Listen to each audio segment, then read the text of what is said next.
नमस्कार आपनालोक सकलोके पुनर्बार स्वागतम नस्माई मौजिद बंधुসকল पलकते सामक आज 9टा गुरुत्वपूर्ण खबर। प्रथमটো खबर प्रधानमंत्री मोदीर पदत्याग करिले प्रधानमंत्री नरेंद्र मोदीये राष्ट्रपतिर हातत अर्पण करिले पदत्याग पत्र और प्रधानमंत्री मोदीर लगते मोदी केबिनेटर सकलो मंत्रीर पदत्याग। अहा 8 जूनत नतुन सरकारे शपथ लोৱাৰ सम्भावना। प्रधानमंत्री पदर पर पदत्याग करिले नरेंद्र मोदीये राष्ट्रपति द्रौपदी मुर्मुर हातत अर्पण करिले पदत्याग पत्र और अहा 8 जूनत नतुन सरकारे शपथ लोৱাৰ सम्भावना। परवर्ती खबर सद्य समाप्त 2024 लोकसभा निर्वाचनक লৈ डांगर खबर। अवশেষত चूड़ान्त हल सिद्धांत देशत आको एबार हब मोदी सरकार और तृतीयबारলৈ प्रधानमंत्री हब नरेंद्र मोदी। बीजेपीर नेतृत्वत एनडीए पुनर सरकार गठन কৰিবলৈ আগবাঢ়িছে। एक दीघलीया बैठकर अंतत एक कथा आनुष्ठानिकभाৱে घोषणा करिছে एनडीए। देशत पुनर प्रधानमंत्री हब नरेंद्र मोदी और लगते इंडिया मित्रजोटर पराও एक डांगर घोषणा কৰা হৈছে। कांग्रेसर राष्ट्रीय अध्यक्ष मल्लिकार्जुन खार्गेर डांगर घोषणा आगंतुक 5 बছৰৰ বাবে पुनर विरोधी आसনত बहिब कांग्रेस दल। एक दीघलीया बैठकर अंतत आनुष्ठानिकभाৱে एक कथा घोषणा करिছে कांग्रेसर राष्ट्रीय अध्यक्ष मल्लिकार्जुन खार्गे। अर्थात देशत पुनर हब मोदी सरकार और आगंतुक 5 बছৰৰ বাবে प्रधानमंत्री हब नरेंद्र मोदी। परवर्ती खबर निर्वाचन फलाफल घोषणार पिछते साधारण जनतार ऊपर पुनर माधमार पुनर बृद्धि पाले पेट्रोल डिजेलर दाम। देशर अष्टादश लोकसभा निर्वाचन फलाफल घोषणार पाछते राज्यर मूरत परिल रामटांगुन। मंगलबारे घोषणा करा होइছিল लोकसभा निर्वाचन फलाफल और बुधबारे बाढ़िल पेट्रोल डिजेलर दाम। फलाफल घोषणार एदिन पाछते पेट्रोल डिजेलर दाम बृद्धिये एतिया सर्वत्र प्रतिक्रियार सृष्टि करिছে। जानिब পৰা मते पूर्वर दामतকৈ प्रति लिटार पेट्रोलत बृद्धि पाले 1 टका 12 पैसाকৈ और डिजेलत बाढ़िल 1 टकाকৈ। এইখিনিতে উল্লেখ কৰা প্ৰয়োজন যে সাধাৰণ নিৰ্বাচনৰ ভোট গ্ৰহণৰ পাছতেই অত্যাৱশ্যকীয় সামগ্ৰীৰ লগতে বিভিন্ন সামগ্ৰীৰ দাম বৃদ্ধি পাইছিল আৰু তাৰ মাজতে পুনৰ বৃদ্ধি পালে পেট্ৰল ডিজেলৰ দাম। বন্ধুসকল তাৰপিছত 4 নম্বৰ খবৰটো জনোৱাৰ আগতে আপোনালৈ এটা সৰু ৰিকুৱেষ্ট, যদি তালৈকে এইটো ভিডিঅ'ত লাইক কৰা নাই তেন্তে প্লিজ এটা লাইক কৰি দিয়ক আৰু এনেকুৱা ধৰণৰ নতুন নতুন ভিডিঅ' পাবলৈ চেনেলটো সাবস্ক্ৰাইব কৰি কাষত থকা বেল আইকনটো প্ৰেছ কৰি ৰাখক। परवर्ती खबर परवर्ती मुख्यमंत्री हब गौरव गगৈ। हिमंत विश्व शर्माक आतुरार काउंटडाउन आरम्भ। এই सन्दर्भत এটা টুইটে জোকাৰিছে राज्यर राजनीति। हिमंत विश्व शर्माक आतुरार काउंटडाउन आरम्भ। परवर्ती मुख्यमंत्री हब गौरव गगৈ। गौरव गगৈৰ विजये हिमंत विश्व शर्माक आतुरार काउंटडाउन आरम्भ हल। এটা টুইটে এই सन्दर्भत এটা টুইটে জোকাৰিছে राज्यर राजनीति। गौरव गगৈৰ জয়ৰ পিছতেই कांग्रेस नेतार এই सन्दर्भत বিস্ফোরক টুইট। कांग्रेस नेता जयराम रमेशर मते हिमंत विश्व शर्माक आतुरार काउंटडाउन आरम्भ हल। परवर्ती खबर सावधान राज्यबासी राज्यत पुनर हब मुखलधार बरषुण। এই सन्दर्भत भारतीय बतर विज्ञान केन्द्रर आगजाननी। आगंतुक 24 घंटात राज्यर प्राय आटाइकेइखन जिलाते कम बेसि परिमाणे बरषुण होवार सम्भावना आछे। এই কথা জনাইছে बतर विज्ञान केन्द्रই। परवर्ती खबर दिल्लीर मुख्यमंत्री अरविंद केजरीवालर अंतर्वर्तीकालीन जामिन आवेदन खारिज। दिल्लीर राउस एभिन्यू आदालते खारिज करिले आवेदन और 19 जूनলৈকে दिल्लीर मुख्यमंत्रीगराकीर न्यायिक जिम्मार म्याद बृद्धि और लगते नियमियाকৈ स्वास्थ्य परीक्षा কৰোৱাৰ निर्देश आदालतर। परवर्ती खबर देशत संघटित होइছে आन एक भयंकर घटना।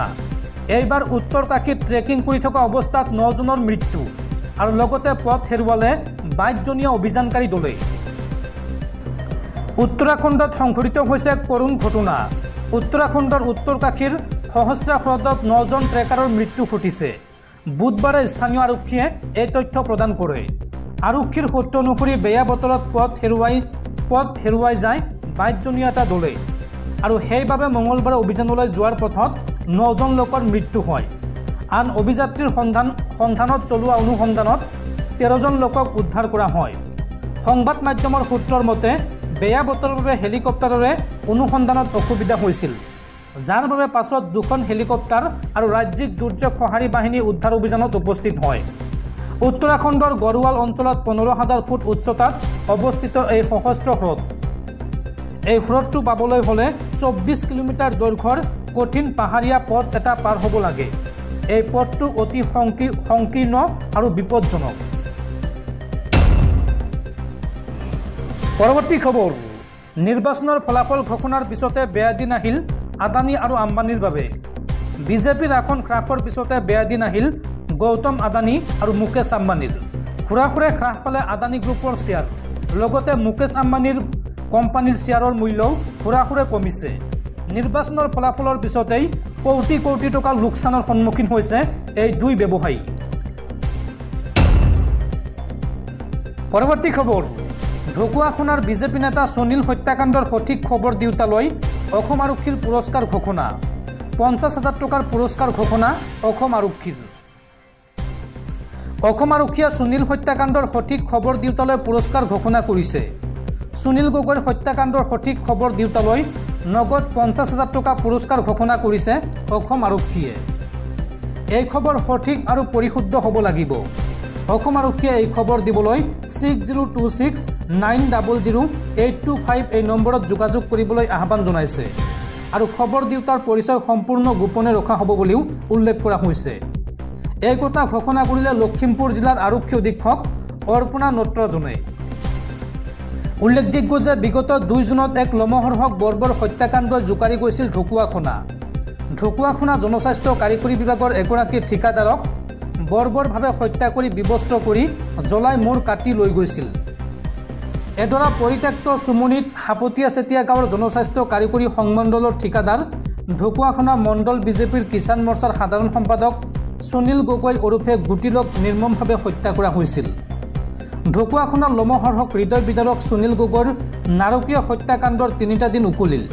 এই 3টা দিনতো হতাশজনকভাৱে অসম আৰক্ষী সুনীলৰ চিহ্নমণ্ড উদ্ধাৰত সক্ষম হোৱা নাই। পৰৱৰ্তী খবৰ, অসম বিজেপিত পুনৰ বিদ্ৰোহৰ উকমুকনি। ভৱেশ কলিতাক এইবাৰ পুতলা সভাপতি আখ্যা বিধায়ক মৃণাল শইকীয়া। লোকসভা নিৰ্বাচনৰ ফলাফল ঘোষণাৰ দিনটোতে বিজেপি দল আৰু চৰকাৰৰ বিৰুদ্ধে বিষদগাৰ প্ৰকাশ কৰিলে খুমটাইৰ বিধায়ক মৃণাল শইকীয়াই। সম্পূৰ্ণ খিলঞ্জীয়া জনসাধাৰণৰ ভোট থকা যোৰহাট লোকসভা সমষ্টিত বিজেপি পৰাস্ত হোৱাক লৈ তীব্ৰ প্ৰতিক্ৰিয়া প্ৰকাশ কৰিছে খুমটাই সমষ্টিৰ বিজেপিৰ বিধায়ক মৃণাল শইকীয়াই। এই সন্দৰ্ভত সাংবাদিকৰ সৈতে হোৱা এক আছুতীয়া সাক্ষাৎকাৰত খুমটাইৰ বিধায়ক মৃণাল শইকীয়াই কয় যে ধন বৃহৎ প্ৰচাৰ অভিযান, মাত্ৰাধিক নেতা আৰু অহংকাৰী ভাষণে নিৰ্বাচনত জয়ী হোৱাত সহায় নকৰে। কেৱল অৰ্থ সৰ্বস্ব ৰাজনীতিক জনতাই প্ৰশ্ৰয় নিদিয়ে। নেতাৰ মুখৰ কথাই যোৰহাটত হৰুৱালে বিজেপিক। ভাৰতীয় জনতা পাৰ্টিৰ অসম প্ৰদেশৰ সভাপতি ভৱেশ কলিতাৰ কোনো নিজস্বতা নাই। সভাপতি হিচাপে পুতলাহে ভৱেশ কলিতা। বহু ক্ষোভ আছে যদিও প্ৰকাশ কৰিবলৈ সাহস নকৰে কোনেও। মোৰ কোনো মতলব নাই, সেয়ে খোলাকৈ কম। আগত নিৰ্বাচনত মোক টিকট নিদিয়ে বুলি ভয় খুৱাই থাকে। দিলে দিব, নিদিলে নাই। মোক টিকট দিবলৈ দলৰ অভাৱ নাই। জয়ন্ত মল্ল বৰুৱা নিজৰ সমষ্টিৰ পৰা বাহিৰলৈ ওলালেই বিজেপিৰ ভোট ভাঙে। যোৰহাটলৈ কোনো নেতা নহা হ'লেই জয়ী হ'লহেঁতেন তপন গগৈ। এই মন্তব্য মৃণাল শইকীয়াৰ। লগতে 1994 চনৰ পৰা বিজেপি কৰাৰ কথা উল্লেখ কৰি বিধায়ক মৃণাল শইকীয়াই পুনৰ কয় যে এতিয়া পৰিভ্ৰমী চৰাইৰ দৰে এচাম আহি ধ্বংস কৰিছে দলটো। তেওঁলোক এতিয়া আছে, কাইলৈ থাকিবনে নাই তাৰ কোনো ঠিক নাই। থকা দিনকেইটাত উঠি ৰজা বহি ৰজা হৈ আমাক গ্ৰাস কৰিছে। বিজেপিৰ কৰ কমিটিৰ সভাত দেখি আচৰিত হওঁ। আমি দলটোৰ বাবে অতদিনে ত্যাগ কৰা নেতাবোৰ বহুত পাছত বহিবলৈ পাওঁ আৰু কালি পৰহি অহাবৰ প্ৰথম শাৰীত বহি দলৰ সিদ্ধান্ত লয়। দল আৰু চৰকাৰ বেলেগ হ'ব লাগে, কিন্তু এতিয়া কেইজনমানে সকলো একাকাৰ কৰি স্বৈৰাচাৰিতা কৰিছে। এইবোৰ আমি সহ্য নকৰোঁ। মোৰ দৰে বহুতৰ এনে ক্ষোভ আছে, কিন্তু প্ৰকাশ কৰিবলৈ সাহস নকৰে। সামাজিক মাধ্যম একযোগে শইকীয়াই গৌৰৱ গগৈক জয়ৰ বাবে অভিনন্দন জনায়। আনহাতে খুমটাইৰ বিধায়ক মৃণাল শইকীয়াই জনোৱা অভিনন্দন সন্দৰ্ভত সাংসদ গৌৰৱ গগৈয়ে কয় যে মৃণাল শইকীয়া এগৰাকী দক্ষ আৰু প্ৰকৃতিপ্ৰেমী আৰু জনদৰদী বিধায়ক। মতামতৰ অমিল হলেও আমাৰ চিন্তাৰ মিল আছে এই মন্তব্য গৌৰৱ গগৈৰ।